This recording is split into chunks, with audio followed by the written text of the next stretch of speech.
Good morning, August 10th here. Another one of these video logs.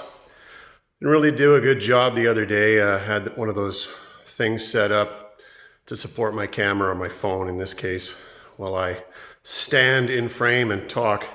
I thought I looked absolutely ridiculous, so we'll just do it the old style. Not a fan of those selfie sticks anyways. So, the things that I was talking about in the other video, which never got uploaded, so technically this is the second take. Still completely candid. I'll cut in a little bit of information or a little bit of video footage of me training. Again, not a big deal. I'm not entering any competitions these days. In fact, I'm just recovering from an injury or two.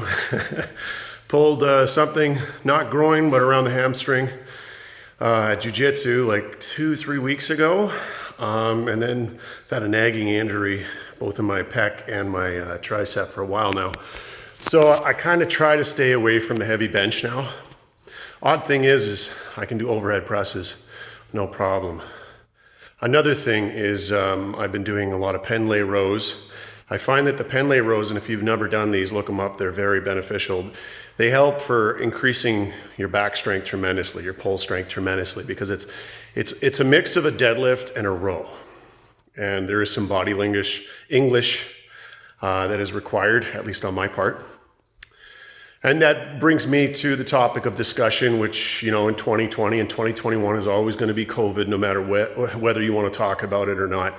And I try to equate my injuries in the gym to the worldwide injury that was suffered as a result of COVID, but more so as a result of our governments.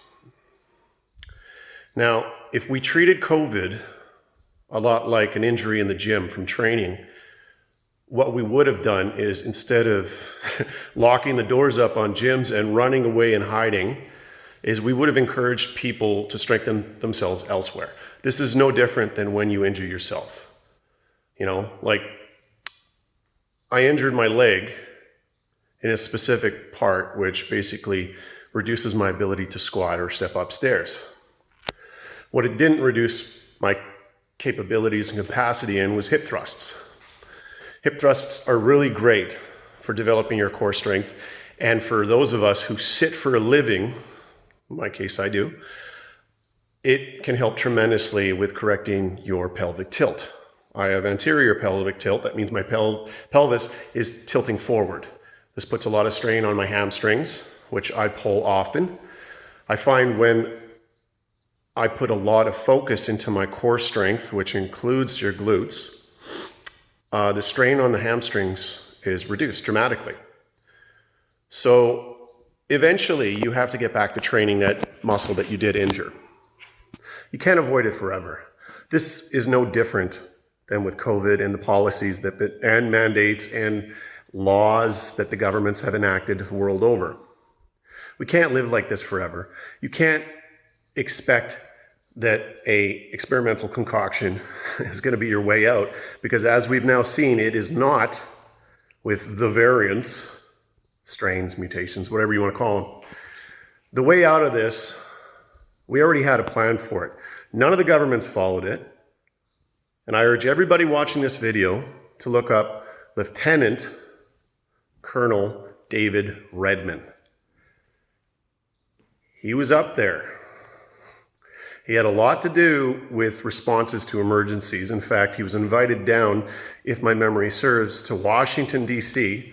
to run a course on how to respond to terrorist threats by the American ambassador to Canada. Once again, let's get back to normal, the old normal, where we were moving forward, maybe a little bit before 2019, when all this PC crap came into play.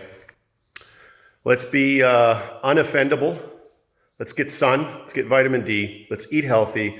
Let's lift weights, get exercise, which apparently makes you somewhat less likely to contract COVID. You heard that right. If you are in good shape, and I'll link the video in my video below so you can watch that. Don't take my word for it. Don't ever take my word for science. Go look up the science yourself. And you come back and thank me for pointing you in that direction. Okay, time to get back under the bar.